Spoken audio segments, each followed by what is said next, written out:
दोस्तों, आज के जमाने में सोशल मीडिया हमारी जिंदगी का बहुत बड़ा हिस्सा बन गया है। इससे हम पूरी दुनिया के लोगों से जुड़ सकते हैं और हर खबर से अपडेटेड रह सकते हैं। हम इसे काम के लिए, मनोरंजन के लिए और बाकी सब चीजों के लिए इस्तेमाल करते हैं। हालांकि सोशल मीडिया के कई फायदे हैं, लेकिन ये जानना बहुत जरूरी है कि इसका हमारे दिमाग और सेहत पर क्या असर पड़ता है।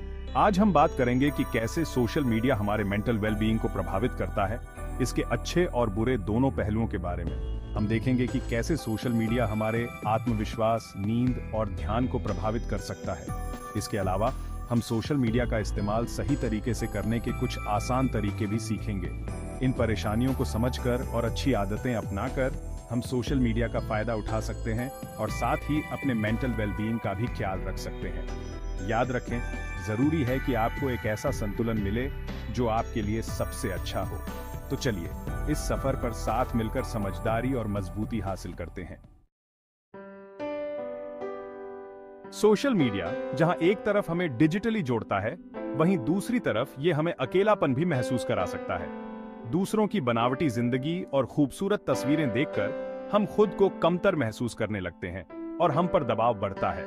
हम अक्सर अपनी तुलना दूसरों से करने लगते हैं, जिससे हमें जलन और शक होने लगता है। यह निरंतर तुलना हमारे आत्म मूल्यांकन और खुशी को नकारात्मक रूप से प्रभावित कर सकती है। इसके अलावा सोशल मीडिया की लत हमारा बहुत सारा समय और ध्यान खींच सकती है।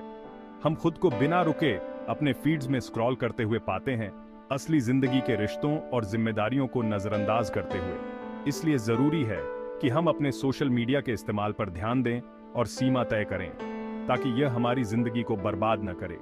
याद रखें, संतुलन बहुत जरूरी है। सोशल मीडिया अक्सर हकीकत से अलग एक दुनिया दिखाता है। लोग अपनी जिंदगी के सबसे अच्छे पल दिखाते हैं, जिससे सब कुछ परफेक्ट लगता है।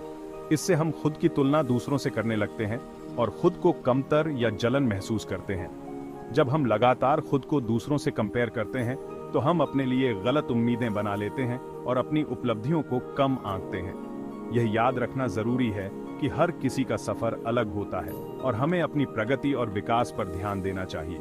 किसी आइडियल के पीछे भागने की बजाय हमें अपनी खासियत का जश्न मनाना चाहिए और अपनी कीमत समझनी चाहिए। खुद पर दया करें और अपनी ताकत और उपलब्धियों पर ध्यान दें। याद रखें, आप जैसे हैं वैसे ही काफी हैं। देर रात तक सोशल मीडिया फीड्स पर स्क्रॉल करना बहुत से लोगों की आदत बन गई है। हालांकि हमारे डिवाइसेस से निकलने वाली नीली रोशनी हमारी नींद के पैटर्न को बिगाड़ सकती है।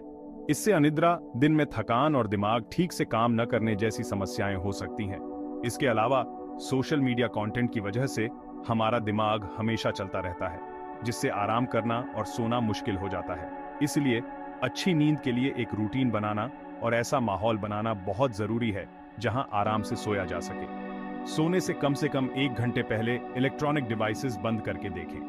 एक आरामदायक बेड टाइम रूटीन बनाएं जो आपको रिलैक्स करने और सोने के लिए तैयार करे। अच्छी नींद हमारी शारीरिक और मानसिक सेहत के लिए बेहद जरूरी है।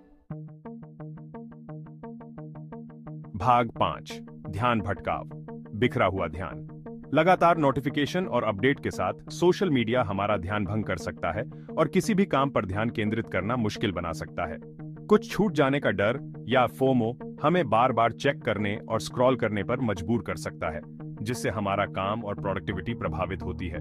यह ध्यान भंग करने वाली आदत गंभीर काम में हमारी भागीदारी और रचनात्मकता को बाधित कर सकती है।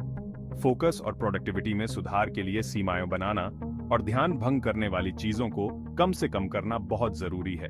काम या पढ़ाई के समय अपने सोशल मीडिया के इस्तेमाल को सीमित करने के लिए वेबसाइट ब्लॉकर्स या ऐप टाइमर्स का उपयोग करके देखें। लगातार ध्यान भंग होने से बचने के लिए सोशल मीडिया चेक करने के लिए स्पेसिफिक समय निर्धारित करें। याद रखें, एकाग्र मन ही एक उत्पादक मन है। भाग 6, अपनी मानसिक सेहत को वापस पाना, कुछ उपयोगी टिप्स। अब जब हमने ज्यादा सोशल मीडिया इस्तेमाल के नुकसानों पर चर्चा कर ली है, तो आइए कुछ ऐसे तरीके देखें जिनसे हम खुद पर कंट्रोल पा सकें और अपनी मानसिक सेहत को प्राथमिकता दे सकें।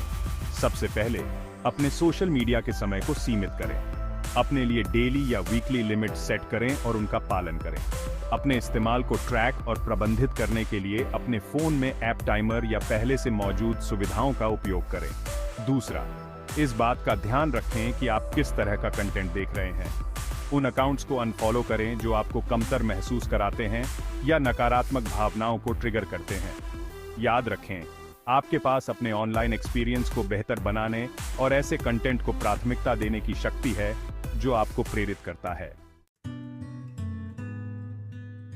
भाग 7, संतुलन खोजना।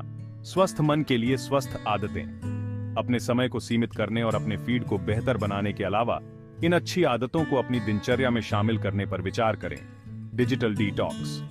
सोशल मीडिया से नियमित ब्रेक लें। हर हफ्ते कुछ घंटे या एक पूरा दिन अपने डिवाइसेस से दूर रहने और ऐसी गतिविधियों में शामिल होने के लिए निकालें जो आपके मन और शरीर को तरोताजा करें। असली जिंदगी के रिश्ते। अपने प्रियजनों के साथ आमने सामने बातचीत को प्राथमिकता दें। परिवार और दोस्तों के साथ अच्छा समय बिताएं, अच्छी बातचीत में शामिल हों और अपने रिश्तों को ऑफलाइन मजबूत करें। माइंडफुलनेस और ग्रैटिट्यूड। वर्तमान में जीने और अपने जीवन की अच्छी चीजों की सराहना करने के लिए माइंडफुलनेस टेक्निक्स का अभ्यास करें। एक ग्रैटिट्यूड जर्नल रखें और उन चीजों के बारे में सोचें जिनके लिए आप आभारी हैं। याद रखें, संतुलन खोजना महत्वपूर्ण है। सोशल मीडिया जुड़ाव और जानकारी के लिए एक उपयोगी टूल हो सकता है, लेकिन इसका इस्तेमाल सोच समझकर करना और अपनी मानसिक सेहत को प्राथमिकता देना बहुत जरूरी है। भाग 8, निष्कर्ष। डिजिटल दुनिया को समझदारी से नेविगेट करना।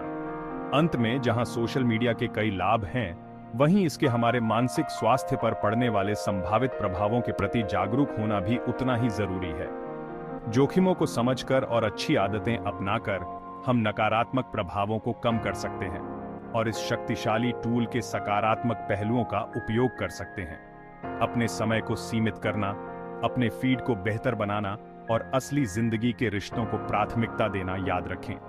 नियमित रूप से ब्रेक लें, माइंडफुलनेस का अभ्यास करें और उन चीजों पर ध्यान केंद्रित करें जो आपको खुशी और संतुष्टि देती हैं। डिजिटल दुनिया को समझदारी से नेविगेट करके हम अपनी मानसिक सेहत की रक्षा कर सकते हैं और अधिक खुशहाल, स्वस्थ जीवन जी सकते हैं। आइए अपनी ऑनलाइन और ऑफलाइन दुनिया दोनों में संतुलन, जुड़ाव और प्रामाणिकता के लिए प्रयास करें।